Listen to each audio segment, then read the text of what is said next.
আমাদের বাসায় শুক্রবার মানে একটা আনন্দমুখর দিন। শুক্রবার মানে বলতে বোঝায় একসাথে সবাই নামাজ পড়া, খাওয়া দাওয়া এবং অন্যরকম একটা ভাইব থাকে আমাদের পরিবারে। আমাদের পরিবারটা অনেক বড় হলো, আনন্দ উল্লাসে কিন্তু আমাদের কমতি নেই। সবাই আমরা একসাথে অনেক মজা করি। আলহামদুলিল্লাহ, এত বড় একটা ফ্যামিলি পেয়ে নিজেকে প্রাউড ফিল মনে করি। সবার সাথে আনন্দ উল্লাসে থাকি।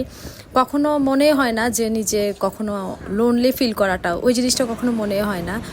তো আলহামদুলিল্লাহ, এই যে ভাইয়ারা নামাজ পড়ে আসলো, এদিকে ভাইয়া নামাজ পড়ে চলে আসছে। ভাইয়া প্রতি ফ্রাইডেতে নামাজ শেষে মিষ্টি নিয়ে আসবে।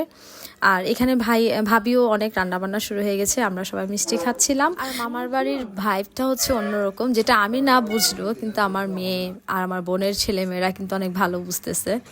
আর ভাবি এত রান্না করছে, মাশাল্লাহ, রোস্ট রান্না করেছে, আবার আরেক চুলায় পোলা বসিয়ে দিয়েছে, সাথে লেয়ার মুরগিও রান্না করেছে। আজকের দুপুরের মেনু ছিল আমাদের পোলাও, রোস্ট আর লেয়ার মুরগি। খাবারগুলো অসাধারণ ছিল, এনজয় করেছে। তারপর দুপুরে সবকিছু রান্নাবান্না শেষ করার পরে বাচ্চাদেরকে খাবার দিয়ে দিলাম। তারা তো অনেক খুশি, যে কথা আছে না, মামার বাড়ি মধুর হাড়ি। তো বাচ্চাদের এইসব আনন্দে দেখে আসলে নিজেকেও অনেক আনন্দিত মনে হচ্ছে। আজকে আমার মেয়ে তার মামার বাইকে প্রথম উঠবে এবং সে অনেক এক্সাইটেড ছিল, যেহেতু তার বাইকও তার প্রথম উঠেছে। ভাবি এত মজা করে বার্গার বানাচ্ছে, ভাবির হাতে বার্গার খুবই মজা, পিৎজাও মজা। সো এটাই আমার আজকের রিল ছিল, আপনাদের ভালো লেগেছে।